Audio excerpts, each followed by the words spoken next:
Film की शुरुआत में हम सड़क पर भागते हुए एक लड़की को देखते हैं।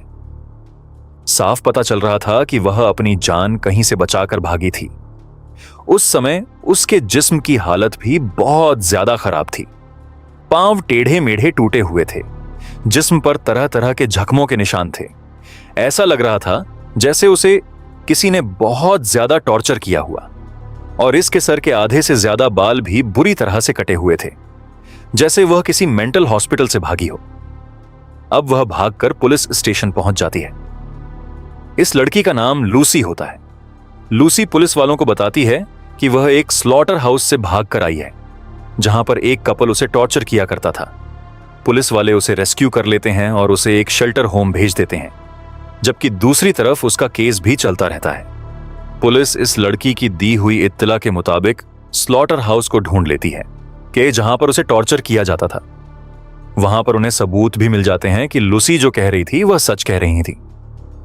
लेकिन जो लोग उसे टॉर्चर कर रहे थे, पुलिस इनको तलाश नहीं कर पाती।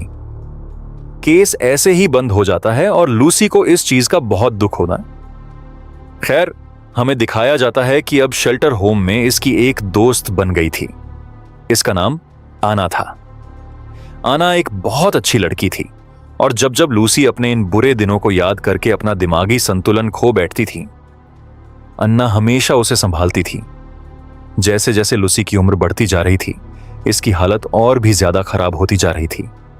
अन्ना इस चीज के लिए दुखी थी। वह लूसी से पूछती है कि तुम्हारी ये सारी चीजें किस तरह ठीक होंगी। वह ऐना से कहती है, जब मेरे मुजरिमों को पकड़ लिया जाएगा तो मैं ठीक हो जाऊंगी।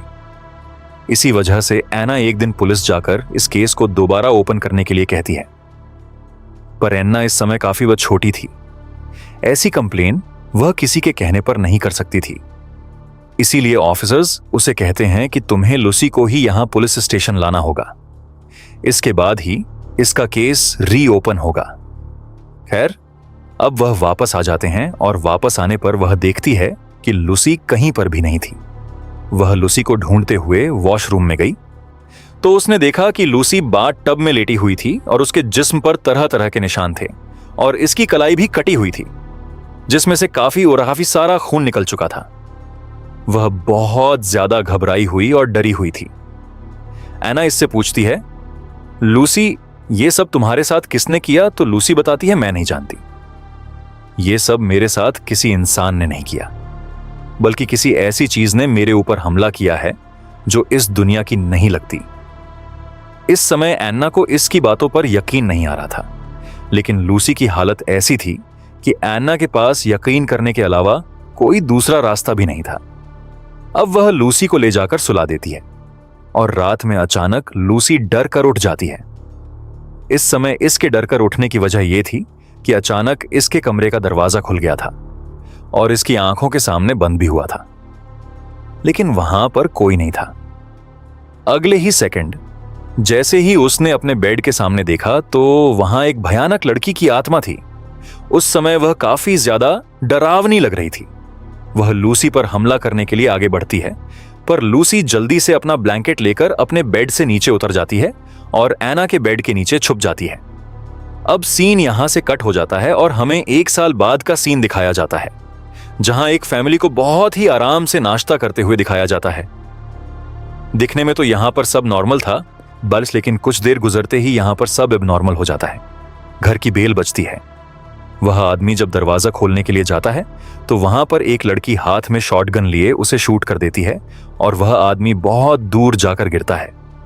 अपने पति की मौत को देखकर वह औरत सामने आती है। जैसे ही वह सामने आती है, वह लड़की उसे भी शूट कर देती है। यहां हमें इसका फेस दिखाया जाता है और पता चलता है ये लड़की कोई और नहीं बल्कि लूसी ही थी।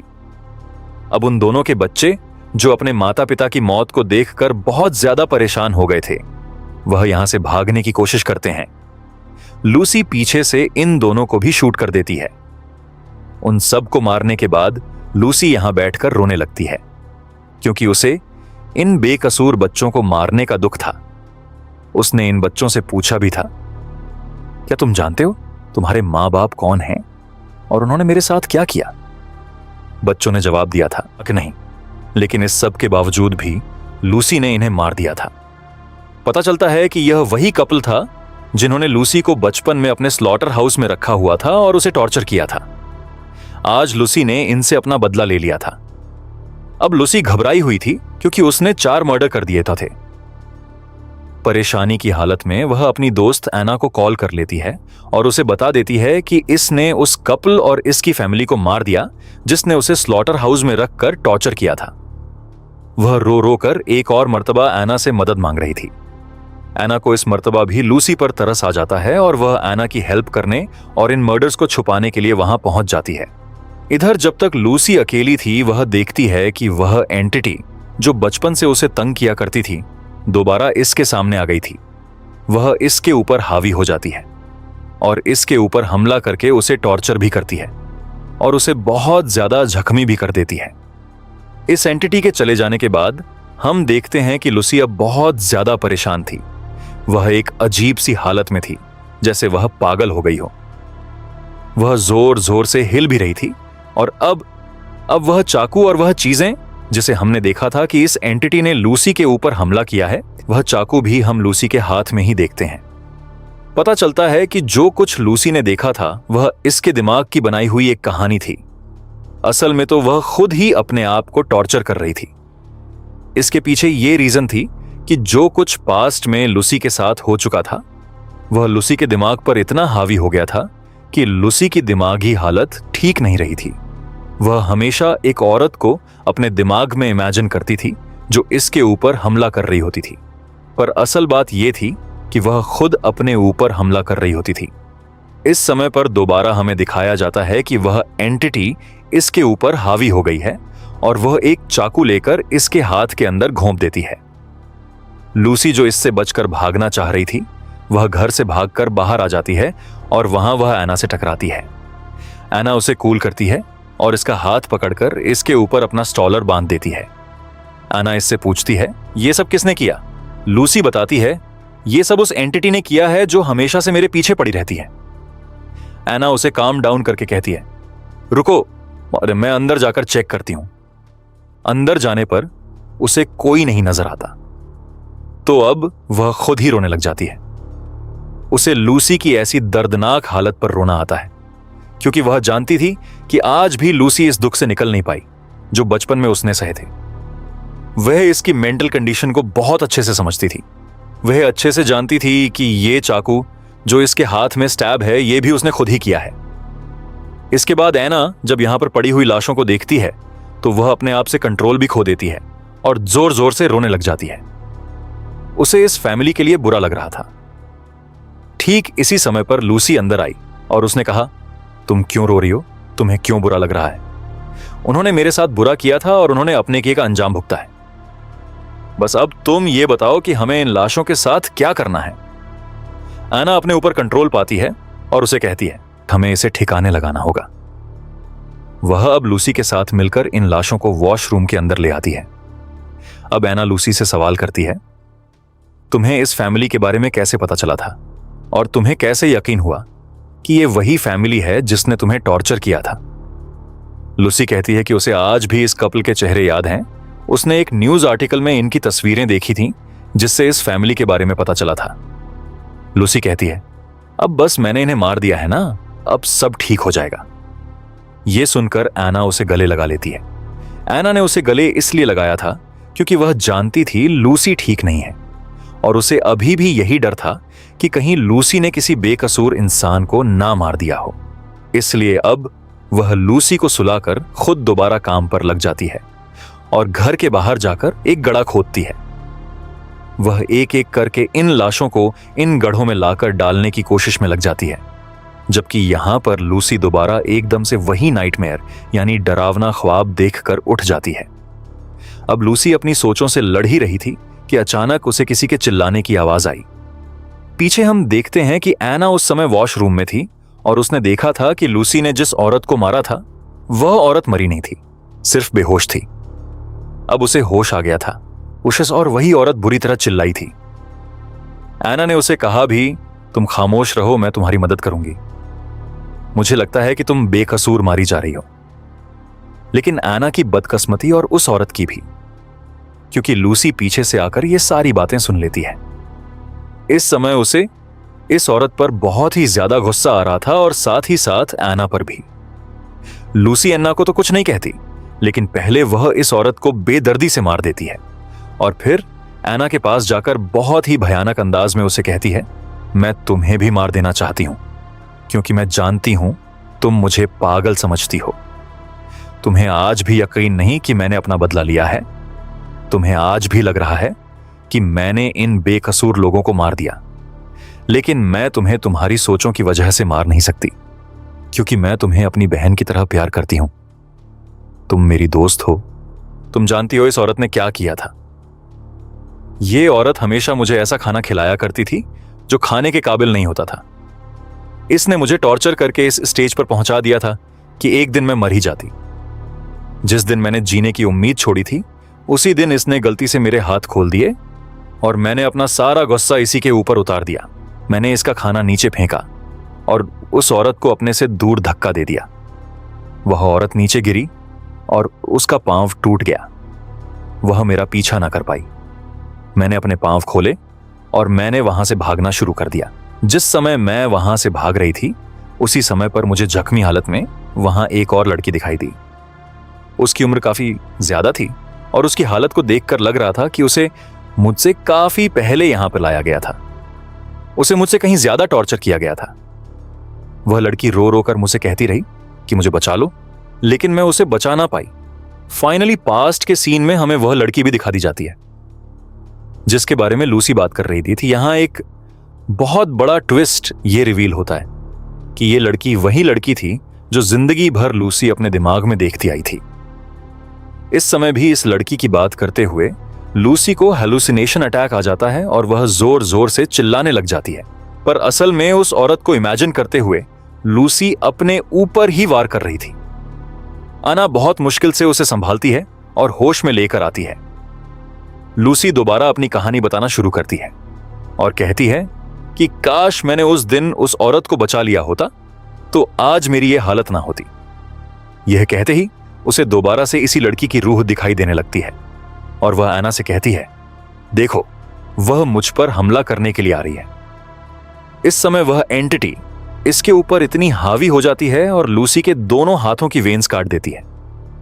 असल में यह सब भी लूसी खुद ही कर रही थी। ब्लेड इसके अपने ही हाथ में था।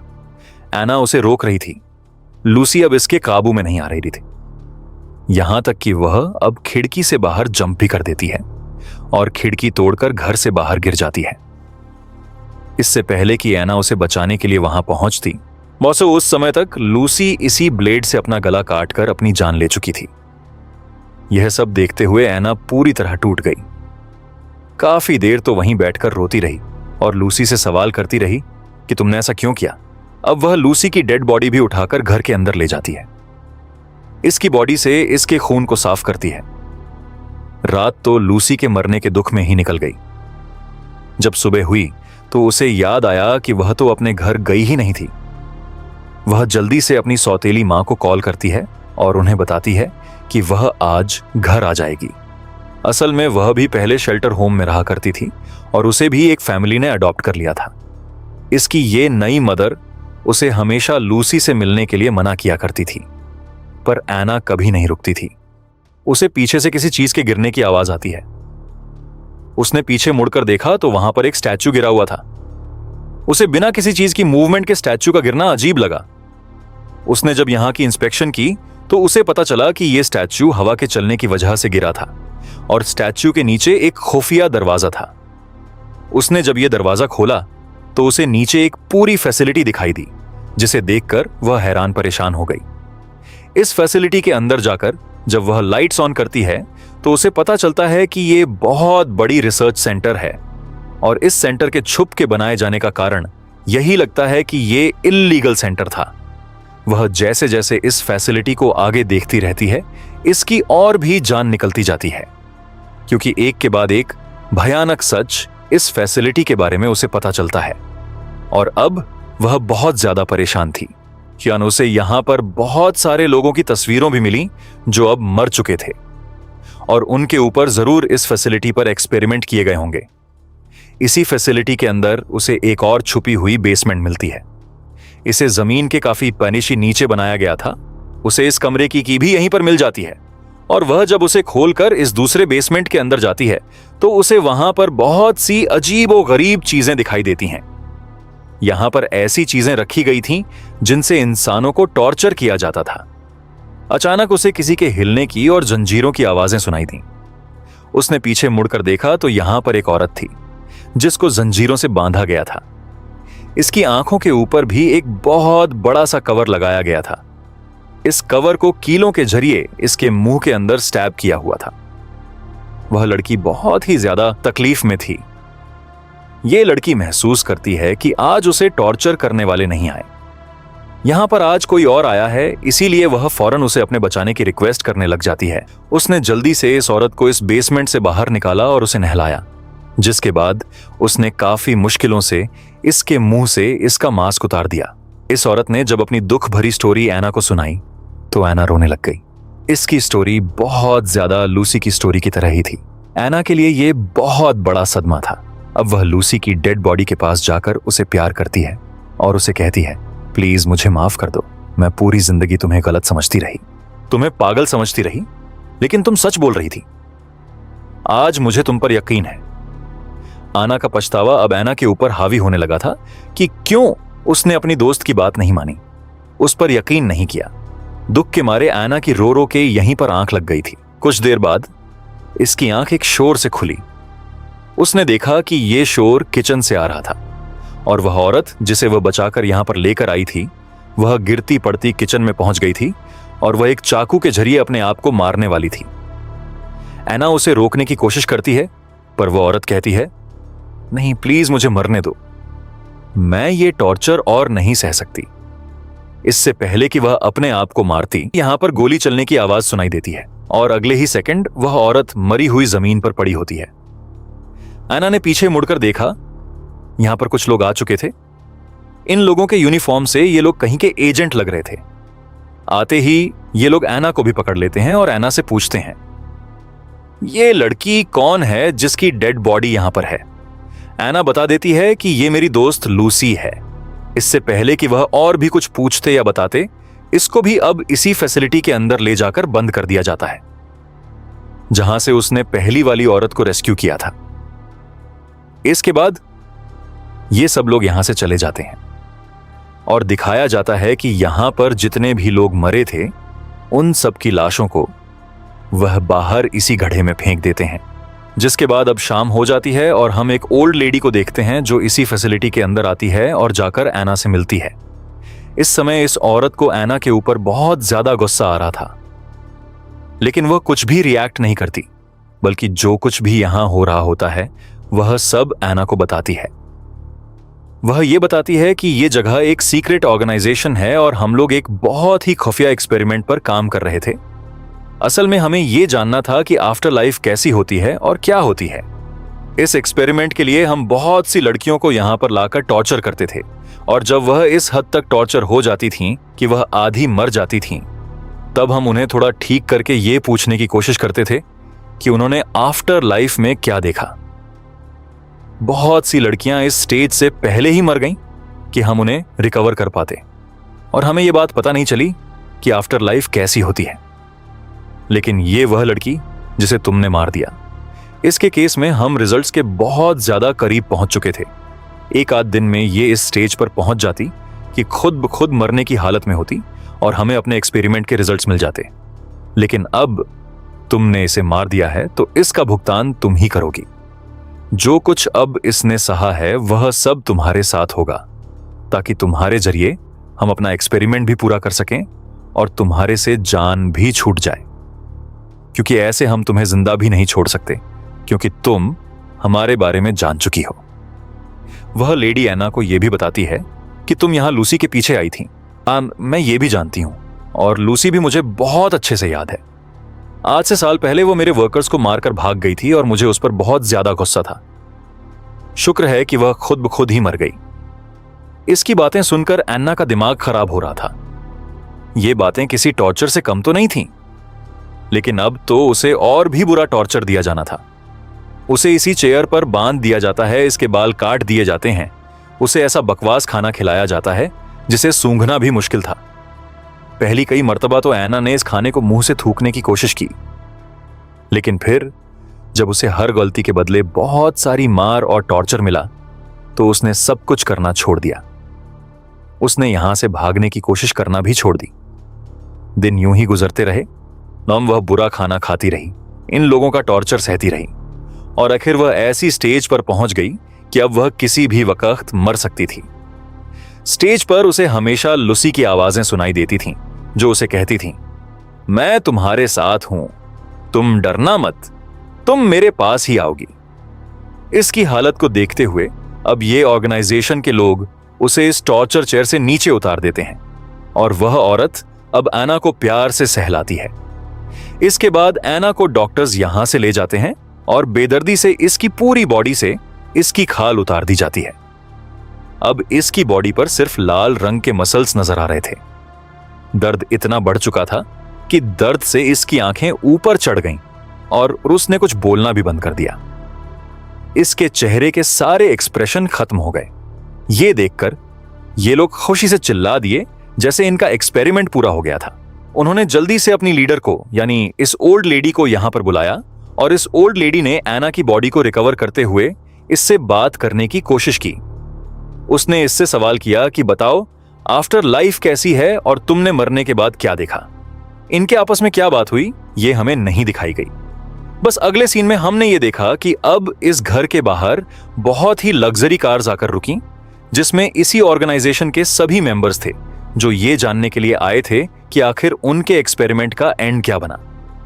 इनके यहां पर इकट्ठे होने पर ऑर्गेनाइजेशन का मैनेजर सबको बताता है कि आज साल बाद फाइनली हमारा एक्सपेरिमेंट कामयाब हुआ।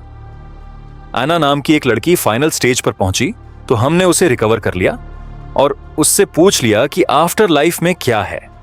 उसने जो देखा और जो बताया, दैट ये सारी बातें आपको मैडम ही बताएंगी। ये जानने के लिए सभी लोग अब बहुत ज्यादा एक्साइटेड थे और मैडम का इंतजार कर रहे थे। अब मैनेजर मैडम को बुलाने के लिए जाता है। मैडम इस समय वॉशरूम में थीं। मैनेजर बताता है कि सब लोग आ गए हैं और आपका इंतजार कर रहे हैं।